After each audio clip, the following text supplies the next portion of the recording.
Ini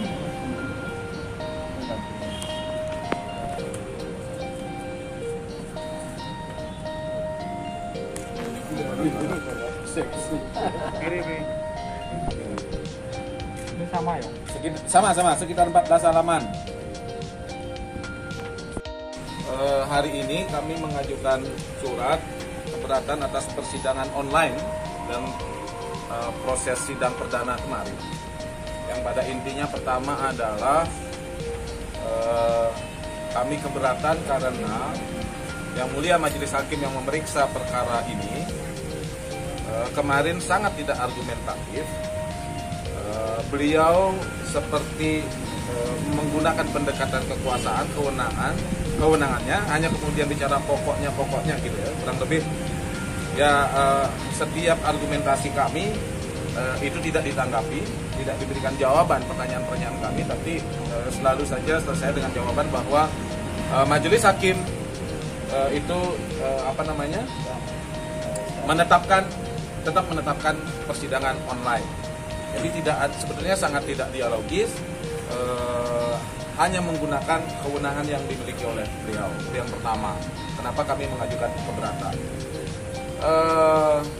Fakta-faktanya banyak, kemudian terungkap banyak bagaimana kemarin rekan kami Mas Sugeng Teguh Santoso ketika menunjukkan surat di layar tidak bisa dibaca oleh majelis hakim, tidak bisa dibaca oleh jaksa, sehingga mereka butuh bantuan jaksa yang ada di samping kami yang tampil langsung. Atau kemudian di tengah perdebatan tiba-tiba layar mati atau suara menghilang, dan itu sangat mengganggu proses. Dan yang paling mengagetkan adalah kemudian ketika majelis hakim ketika menetapkan bahwa sidang online tetap dijalankan dan terdakwa menyatakan walk out, keluar karena tidak terima dengan keputusan yang sepihak dan sewenang-wenang itu, ternyata majelis hakim berani untuk memerintahkan jaksa penuntut umum untuk membacakan dakwaan. Yang itu sejujurnya atau sebetulnya secara hukum kemudian bertentangan dengan hukum acara pasal 155 KUHP, ya, 155 KUHP, bahwa di sana ada kewajiban. Jadi ada kewajiban majelis hakim untuk menanyakan, pertama membacakan dakwaan yang dibacakan jaksa penuntut umum harus dibacakan di depan terdakwa secara fisik. Yang kedua, setelah dakwaan selesai dibacakan, maka majelis hakim wajib menanyakan kepada terdakwa apakah mengerti atau tidak.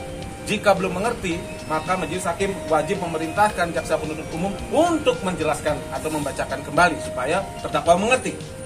Tetapi karena terdakwa kemudian sudah keluar dari persidangan dan kemudian dakwaan dibacakan, maka sebetulnya pertama majelis hakim melanggar pasal 155 KUHP dan kemudian menghilangkan hak terdakwa untuk dapat memahami isi dakwaan sebagaimana diatur oleh KUHP.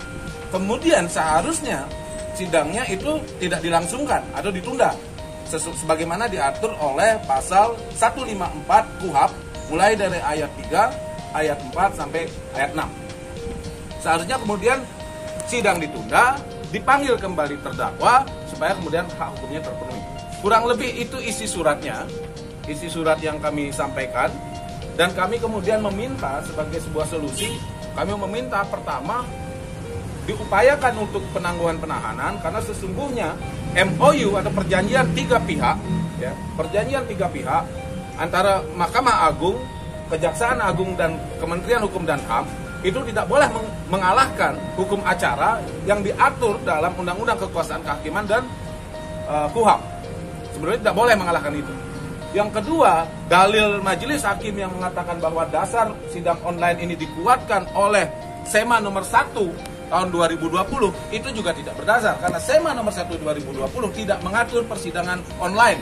Justru SEMA nomor 1 2020 mengatur persidangan offline dengan penerapan protokol kesehatan secara ketat. Jadi kalau majelis hakim berdasarkan SEMA nomor 1 ini menjadi kontradiktif kalau beliau menetapkan sidang online, seharusnya sidang offline yang ditetapkan kalau dengan SEMA 1 tahun 2020. Nah, tapi pada prakteknya kemudian dasar hukum yang digunakan adalah MOU, kemudian sema nomor 1 yang notabene MOU adalah ranah perdata, terdakwa dan penasihat hukum tidak terikat dengan itu, dan seharusnya yang ditempatkan adalah undang-undang. Itu kira-kira, jadi kami minta penangguhan penahanan. Kalau kemudian syaratnya sidang offline ini adalah terdakwa yang tidak ditahan bisa sidang offline atau tatap muka, maka sebaiknya lakukan penangguhan penahanan daripada pengadilan melanggar undang-undang, mengedepankan MOU seolah-olah undang-undang ada di bawah MOU di dalam lembaga. Yang kedua, kalaupun tidak, maka yang dilakukan adalah sidang offline wajib dilakukan sejak pembuktian jika kasus ini berlanjut. Artinya, kalau ini berat dilakukan, maka komprominya adalah sidang online dilakukan sampai putusan sela, dan kemudian kalau perkara ini berlanjut, maka sejak pembuktian dia harus menggunakan sidang tatap langsung. Sebagaimana dipraktekkan dalam sidang perdata. Kalau perdata, litigasi dulu, sampai kemudian putusan sela, begitu pembuktian dia sidang tatap langsung. Begitu kira-kira yang surat ini akan kami sampaikan, dan setelahnya bisa ditambahkan.